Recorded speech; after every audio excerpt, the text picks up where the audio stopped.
वहां political reservation भी मिल रहा और मुसलमान भी ले रहा। उसके लिए मैं एडिशनल बता दूं, लक्षद्वीप जो लोकसभा सीट है वो एसटी का रिजर्व है और पीएम सईद आते थे, बाद में कई नेता है वो मुसलमान जीतता आ रहा। अभी बिहार के चुनाव में भी एसटी के रिजर्व सीट पर एक मुस्लिम लड़ा था जो बंजारा या किसी बिरादरी का था।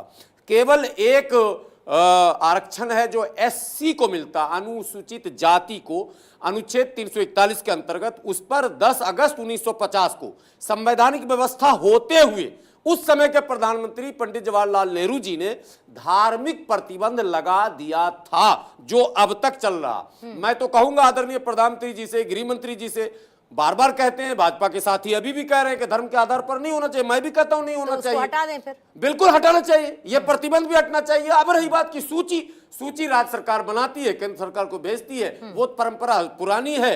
कौन रहेगा नहीं रहेगा किसी के माथे पर नहीं लिखा, उसके सामाजिक सोशल स्टेटस को देखकर ही तय किया जाता कि भाई इसमें ये रहेगा या नहीं रहेगा, रहने लायक है या नहीं है। अगर ओबीसी के लायक है तो चाहे वो हिंदू हो मुस्लिम हो, कौन सी जातियां रहेंगी कौन सी नहीं रहेंगी, ये सरकार को अधिकार। इस्लाम तो जाति व्यवस्था मानता ही नहीं है। नहीं, भारतीय जो समाज है वो जाति व्यवस्था के बगैर उसकी परिकल्पना नहीं कर सकते। उसमें हिंदू हो, मुस्लिम हो, सिख हो, ईसाई हो, ईसाई भी नहीं मानते। नहीं, इस्लाम मानता है कि नहीं? ईसाई भी नहीं मानता, सिख भी नहीं इस्लाम मानता है कि नहीं? सिख भी नहीं मानता। इस्लाम मानता है कि नहीं मानता? नहीं मानता। इस्लाम और मुसलमान दोनों दो चीजें। इस्लाम जाति व्यवस्था यहाँ इस्लामी हुकूमत नहीं है मीनाक्षी जी, यहाँ पूर्णिमा जी, यहाँ इस्लामी हुकूमत नहीं है। मुसलमान की बात कीजिए, इस्लाम की बात नहीं। लेकिन मुसलमान इस्लाम ही तो मानता है। नहीं, इस्लाम और मुसलमान दो चीजें। इस्लाम एक धर्म है, उसको मानने वाले को मुसलमान कहते हैं, लेकिन भारतीय मुसलमान भारतीय व्यवस्था में रहता है, वो संविधान के अंतर्गत रहता है, इसी समाज का है। देता है। अगर भारतीय व्यवस्था में रहता है तो इस्लाम थोड़ी त्याग देता है। मानता तो इस्लाम ही है। जाति नहीं त्यागता। कितने मौकों पर जाति भी नहीं त्यागता। पर हमने ये सुना कि हम तो नहीं त्यागता है। नहीं, लेकिन फिर आप वही तो, मेरा मूल सवाल वापस से वही आता है कि इस्लाम तो जाति व्यवस्था को मानता ही नहीं है ना साहब। उसके बावजूद जब रिजर्वेशन की बात आती है तब एक भी मुसलमान खड़े होकर ये नहीं कहता कि नहीं हम तो हमारा इस्लाम तो नहीं मानता। 10 सेकंड, सिर्फ रिजर्वेशन नहीं, शादी में, ब्याह में, सामाजिक उठ बैठ में, खान पान में, भेदभाव में, इस्लाम में भी सेक्शन है जैसे हिंदुत्व में है।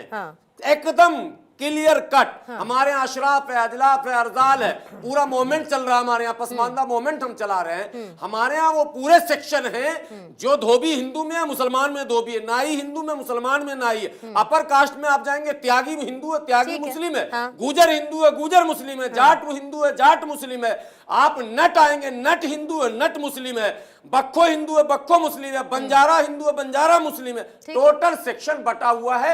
ये कहने की बात आपकी है कि इस्लाम नहीं मानता। नहीं, आप मुझे खारिज कर दीजिए, व्यवस्था में सब है। आप मुझे खारिज कर दीजिए कि इस्लाम मानने की इजाजत देता है जाति व्यवस्था को। मैं नहीं कहूंगी। इस्लाम तो बिल्कुल सारे इंसान को एक जैसा कहता है। आप एक इस्लामिक स्कॉलर हैं, तो आपसे बेहतर तो कोई बता ही नहीं सकता कि इस्लाम किसकी इजाजत देता है और किसकी नहीं। मेरी समझ तो उसके आगे बहुत छोटी पड़ जाती है, इसीलिए आप मना कर दीजिए, कहिए कि नहीं कोई दिक्कत नहीं है, हम मान लेंगे जाति व्यवस्था। नहीं, दो बातों को क्लियर कट। इस्लाम सबको इक्वल मानता है, सबको बराबर, केवल मुसलमान नहीं, पूरे इंसान एक बराबर है। लेकिन हम जिस देश में हैं वहां एक व्यवस्था है हजारों साल पुरानी, हम उस व्यवस्था के शिकार हैं। इस्लाम क्या कोई धर्म उस व्यवस्था को नहीं मिटा सकता। मतलब फिर किसी भी बात में विरोधाभास की कोई गुंजाइश नहीं रहती।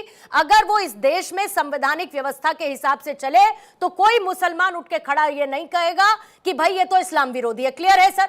किसी भी तरीके की व्यवस्था में देश में जो लागू होगी वो कहेगा नहीं। फिर अब आप कॉन्ट्रडिक्शंस पर मत आइए। आपने कह दिया एक संवैधानिक व्यवस्था आरक्षण मांग रहे हैं वो संविधान विरोधी। मैं तो आगे बढ़ गई आरक्षण से। मैं तो हर एक व्यवस्था पे कह रही हूं जो इस देश में संवैधानिक लिहाज से लागू होनी चाहिए, उसमें फिर कोई उठ खड़े होकर ये नहीं कहेगा बिल्कुल होनी कि हमारा इस्लाम इसकी इजाजत नहीं देता, हम तो मानेंगे हमारा संविधान। ठीक है, संविधान से ही चलेगा। ठीक है। सामान्य नागरिक संहिता संविधान के नीति निर्देशक तत्वों में कॉमन सिविल कोड की चर्चा है, उसका विरोध क्यों कर रहे हैं आप? कौन विरोध कर रहा है? सबके लिए एक समान कौन विरोध कर रहा संहिता हो?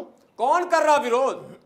मुसलमान आप लोग सब कोई मुसलमान नहीं कर रहा। कितने मुसलमान आए? सिविल कोड का अरे विरोध आपके क्यों लोग कर दो चार कर रहे हैं, आप ओवैसी वक्त साहब को आप कानून का प्रमोट भी कर रहे विरोध हो, वही नहीं कर सकते करेंगे। उस आधार पर। वो मुस्लिम रिजर्वेशन की बात करते हैं, हम ओबीसी रिजर्वेशन की बात करते हैं, हम एससी रिजर्वेशन की बात तो करते हैं, ओवैसी जी की हम बातों ST को रिजर्वेशन की बात ओवैसी जी करते की हैं। बातों हम को संवैधानिक गुलाम व्यवस्था सरवर है। खारिज चीजों करते की हैं ना। सुविधा होती है, ओवैसी जी की वोट बातों बैंक को के आप तौर पर खारिज करते हैं ना। इस्तेमाल खारिज है। आप पूरी मुसलमानों- तरीके जाति से ये वोट बड़ी नहीं रखते सुनिए हैं। निखिल जी, ये बड़ी अच्छी बात है। ये कह रहे हैं कि जो ओवैसी जिसकी वकालत करते हैं मुस्लिम आरक्षण, उस बात को ये खारिज करते हैं।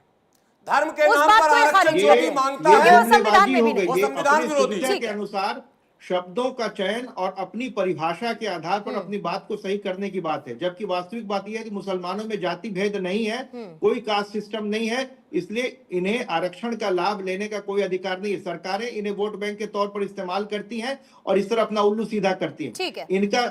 इनका सामाजिक और आर्थिक विकास हो, इसके पक्षधर हम लोग भी हैं, लेकिन वोट बैंक को पोषित करने के लिए जिस यानी तरह आप से धर्म के आधार पर सतत- आरक्षण देना चाहते हैं?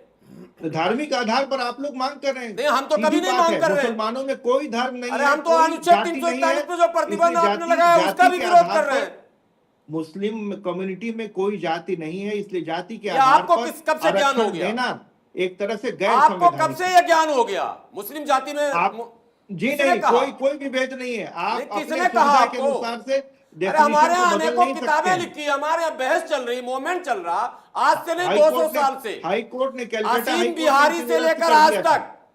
अरे सुनिए, आप सवाल ये है कि आप केवल इस प्रावधान का फायदा उठा रहे हैं कि अदर बैकवर्ड क्लास और कास्ट दोनों को जो मर्जर की बात आती है, तो रिजर्वेशन सोशली और इकोनॉमिकली बैकवर्ड क्लास के आधार पर है, लेकिन उसमें उस सूची में कौन शामिल हो, इसे आर्टिकल 14 और 15 के तत्वावधान में राज्यों की जिम्मेवारी उस सूची को तैयार ये करना। तो मैंने पहले ही उसी कहा। अधिकार का नहीं, आप फिर राज्य तो- को अगर प्रयोग इंडिकेट अगर करते बंगाल हैं की कि सरकार हिंदू कर जातियों को रही ले है, लें, नहीं, मुस्लिम को लेकिन छोड़ लेकिन दें। फिर इसमें निखिल जी, फिर तो 100 समस्याओं का सीधे एक ही हल है कि भाई आपका कास्ट सेंसस हो जाए, आपका कंप्लीट सेंसस हो रहा जाए, है ना, इस आपको ये सेंसस में पता लग कास्ट जाए। सेंसस भी ठीक है, वो होने वाला प्रक्रिया है। शुरू हो गई है, लेकिन फिर ये पता लग जाए और फिर साथ ही ये भी पता चल जाए कि इकोनॉमिकली कौन कितना बैकवर्ड है, शैक्षिक स्तर पर कौन कितना बैकवर्ड है। फिर रिजर्वेशन उसके आधार पर तो देना है तो दे दीजिए, क्योंकि बाबा साहेब की इंटेंट भी वही थी जब उन्होंने आरक्षण लाया था। जब उन्होंने आरक्षण की बात की थी तो उन्होंने यही कहा था कि पिछड़े लोगों के लिए रिजर्वेशन होना चाहिए ताकि वो एक समानता के स्तर पर आ सके। रामप्रकाश पांडे जी के पास जाऊंगी, टीएमसी के नेता हमारे साथ जुड़ चुके हैं, फिर संजय जी मैं आपके पास आती हूं। बताइएगा रामप्रकाश पांडे साहब, 7 से 17 अब वापस 17 से 7, कोई दिक्कत? कोई दिक्कत नहीं, संविधान न्याय संगत है तो हमें कोई दिक्कत नहीं। केयर टू इलैबोरेट पांडे साहब? संविधान के स्वरूप अनुरूप है अगर, तो हमें कोई दिक्कत नहीं। तो है कि नहीं है? अब इसके आगे संविधान बढ़ अगर जाते हैं। इजाजत देता है तो वो इम्प्लीमेंट हो। हाँ, अब है या नहीं, इसके आगे बढ़ जाते हैं। फिर आप इसे कैसे देखते हैं, संविधान निहित है कि नहीं है? ये सरकार है, संघ होगा, अगर नहीं होगा तो फिर विद्रोह तो होगा। नहीं, संविधान निहित है कि नहीं है, ये बताइए पांडे साहब। लेकिन नहीं है, हमारा तो इसको विरोध रहेगा। संविधान निहित नहीं है, ओके। अब इसके आगे बढ़ जाते, कैसे नहीं है संविधान निहित?